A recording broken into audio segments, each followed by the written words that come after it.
Are you thinking about serving on a nonprofit board of directors and possibly wondering how you can be the most effective nonprofit board member you can be for the cause or causes that you care about? That's what I'm going to talk about in this video. I'm going to dedicate this video to going through the types of questions that you should ask as someone thinking about serving on a nonprofit board to the nonprofit before you start any kind of board service. And I'm also going to cover some of the things that you should educate yourself on about nonprofit board service so that you can be the most effective leader possible. Welcome back to my channel. I'm Amber Melanie Smith. I'm a nonprofit founder and executive director, and now I do these videos here on YouTube to help folks who are in the nonprofit or social change or social impact worlds with tips and strategies to make the biggest difference that you can make. So I hope that you find this video helpful. Don't forget to give it a like and subscribe to my channel for more content of a similar nature. I also have a website, foundertofulltime.com, where I have some online trainings for nonprofits and other resources. So I hope that you check that out and join in if it's for you. So I can tell you, as an executive director who of course works with my own board of directors, and as someone who served on other boards and has helped and supported other nonprofits with boards, it's really important to agree to nonprofit board service with your eyes wide open, knowing fully what to expect in terms of your legal responsibilities and powers, what responsibilities you have and do not have as a board member, and to really just make sure that you are going to be the most effective leader for an organization, presumably that you care a lot about. Why? Well, if you don't prepare yourself well, you might find that the experience of serving on a board is not quite what you expected. This could, of course, cause you to want to resign early, but that also harms the organization and could set its mission back. So it's just a good idea for both you and the organization that you care about to make sure that you know what you're doing and it's a good fit. And when you are able to meet your expectations for the board service experience, it can be an incredibly meaningful one. So let's get into how to prepare for serving on a nonprofit board of directors. I've broken this video down into two main sections. The first is questions that you should ask a nonprofit before agreeing to join their board. And the second section is things that you should educate yourself on in order to be an effective board leader. So let's get into section one first, which is those questions to ask a nonprofit. And these are in no particular order. So question number one is, what is your board recruitment process?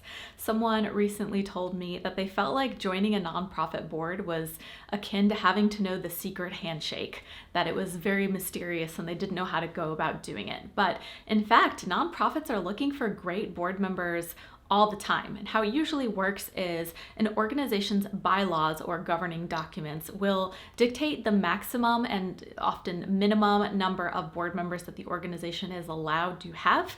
And every year, presumably some number of board members will cycle off because board members have board terms of whatever the organization says they are. It could be 2 years, 3 years, 5 years, etc.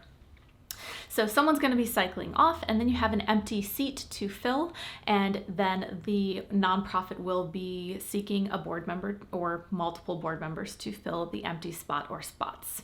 Keep in mind that every nonprofit's bylaws could be different, so something that is in the bylaws of one organization might not be in the bylaws for another organization. And also keep in mind that every nonprofit's board recruitment and application process might look different. Some organizations might have an open recruitment process where they put the application out there in public and ask anyone who's interested to apply.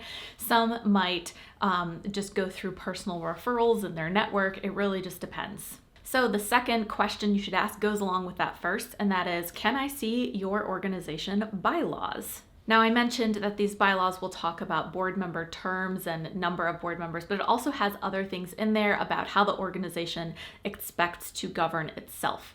What percent of the board needs to vote in order to have a vote pass, like a majority or 2/3, etc. How board members can be fired or brought on, and what the voting abilities of board members are. So reading the bylaws can educate you a little bit on what you might expect your capabilities as a board member to be. The third question you want to ask has to do with the level of time commitment and work and types of work commitment you might expect when joining a board. And the question might be something like, do you have a working board or a governing board? A working board is usually something that smaller or startup nonprofits have, where the board members are almost acting like staff in the sense that they are taking on many of the day-to-day activities of operating the organization. Could be anything from accounting to marketing to running programs, etc. And there's a wide spectrum of the amount of work that board members on a working board might be doing. If there are any staff of a nonprofit at all, it might be a little bit less. If there are no staff, the board members might be acting as if they are staff, as I mentioned before. Governing boards are more policy oriented. They focus on financial accountability, reviewing budgets, policy decisions, drafting policy, making important critical decisions about how the organization will operate in partnership, usually with the executive director or staff. Ideally, the organization that you are interested in serving with will have something like a board agreement, which will outline the specific commitments expected from board members. So time commitment, number of volunteer hours per month, schedule of meetings, length of board term, stuff like that. Fourth, you want to have someone talk to you about or share with you a list of the organization's values. These could be values like a commitment to transparency or excellence, or a focus on impacts or results, or whatever those cultural values and philosophical values of an organization are. You want to really understand that the organization's values, because this will give you an indication of how they're going to behave in their day-to-day work and what kind of environment you can basically expect to be stepping into as a board member. It's really important that your personal values align well with the organization's values so that you can promote and uphold those values as an ambassador to the organization if you serve on the board. Fifth, you want to ask if the nonprofit has directors and officers insurance. Now, it might be rare, but in some cases, individual board members might be held liable for issues that the organization has, whether that might be debts or legal issues. So you want to make sure that they have insurance to add that extra layer of protection to help you as an individual board member not have to be held personally responsible or personally liable and have your own financial assets compromised in the event that something bad happens with the organization. Sixth, you want to ask if the organization has a board giving policy and what it is. Oftentimes, nonprofits will expect 100% of their board members to make a financial gift to the organization, and the organization sets the terms for what that could look like. It might be $1, it might be $1,000, it could be anything, and you just want to make sure that you are clear on what that is and make sure that it's something you're comfortable with before you agree to serve on the board. And another part of this is fundraising. Whether or not the organization has a board giving policy that would ask you to personally give your funding to support the organization, all board members of any nonprofit should expect to support and help with the organization's fundraising, asking their personal networks for contributions, helping with fundraising events and campaigns.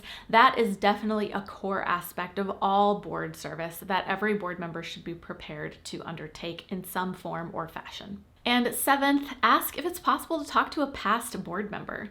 Just learn more about what the experience was like, how the organization grew and evolved during their board term, some challenges or concerns, if any, that board member had, and then things that they really enjoyed and were excited about. Sometimes it can just be helpful to hear from someone who's been there and done that. So those were the basic questions that I would advise potential board members ask of the nonprofit that they are considering serving with. In this next section, section 2, I'm going to talk about some of the things that you want to really take a moment to read about, educate yourself on about board service and possibly about the organization you are looking at serving with as well. There's really no limit to the learning that you can do as a board member, and I'm sure nonprofit staff and existing board members would just be thrilled with any board member who really wants to immerse themselves in the education about this. But I'm going to talk about things that you can study and learn a bit about in two different areas. And the first is just learning about board service in general, what it means, additional nuances, etc., like that. And the second part is things that you want to educate yourself on about the specific organization or organizations you are considering serving with. So let's talk about those things relating to just general nonprofit board service. The first is that there's sometimes a misconception with folks who are a little bit less familiar with the nonprofit space that nonprofit board service is like a paid staff position. That's not generally true. Mostly nonprofit board members are volunteering their time, and it's an unpaid volunteer position to serve the community as part of the nonprofit's board.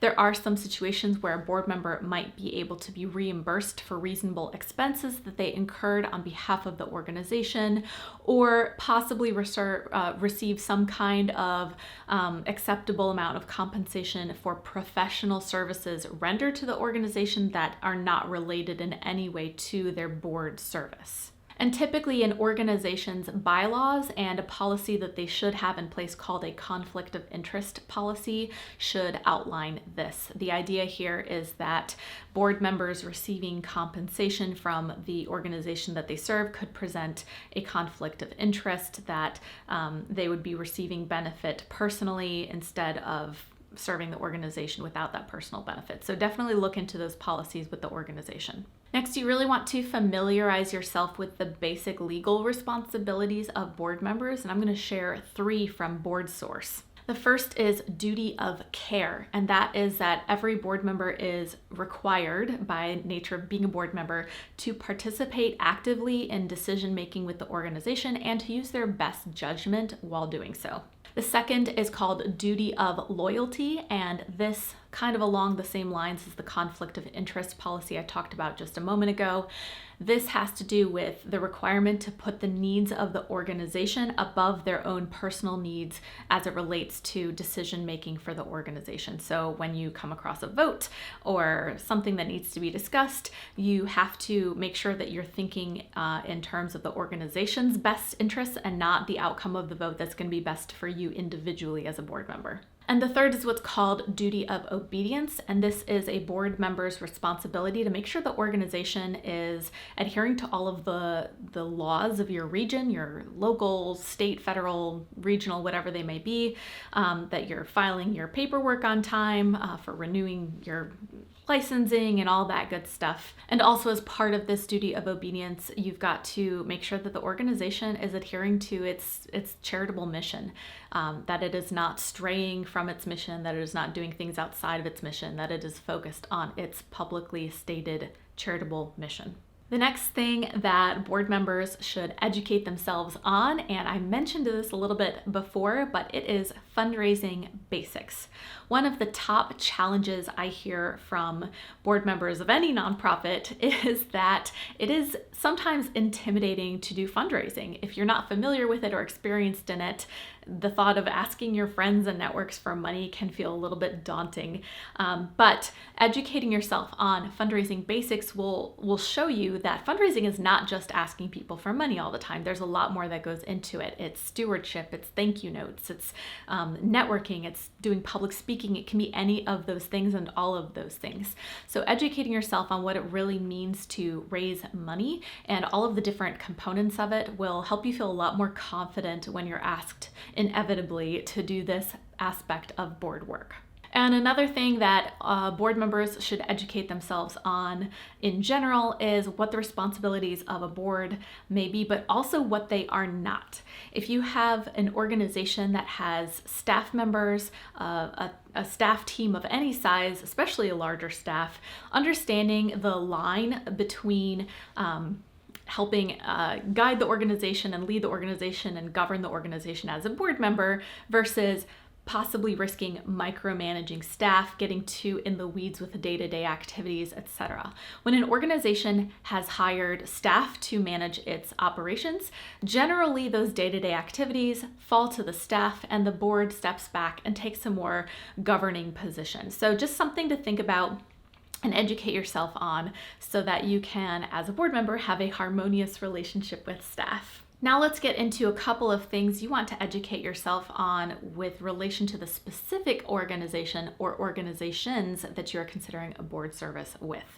The first one is, I hope, pretty obvious and common sense, is that you really want to read through the organization's website and learn a bit more about how they talk about their mission, the stories that they tell, and also their stated goals, because an organization's upcoming goals are the things that you as a board member are going to be partially responsible for helping the organization meet. Second, you want to get to know what you can about the organization's staff, if the organization has staff already, and some, depending on the size and age of the organization, may or may not. Here I'm talking about just some basics about who they are as individual humans, their experience when they came to the organization, if you have an opportunity to talk to them and get to know more about some of the struggles and challenges that they see for the organization that perhaps as a board member you might be able to support, that's great too.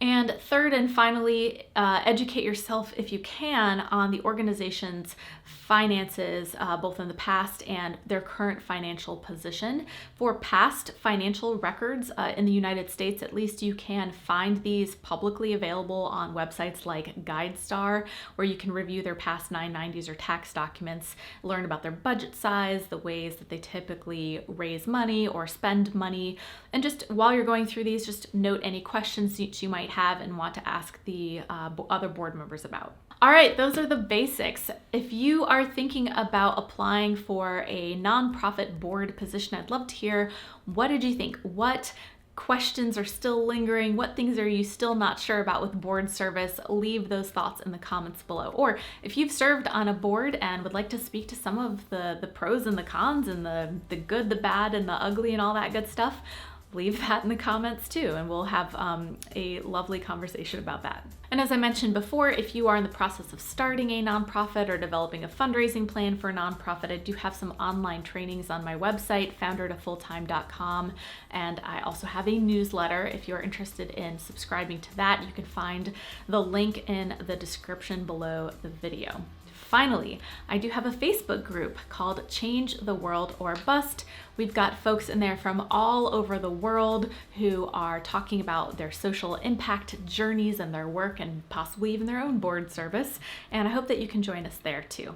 I hope that you found this video helpful and useful, and don't forget to give it a like and subscribe to my channel and ring the bell for alerts and all that good stuff. And I hope to see you next time. Okay, bye.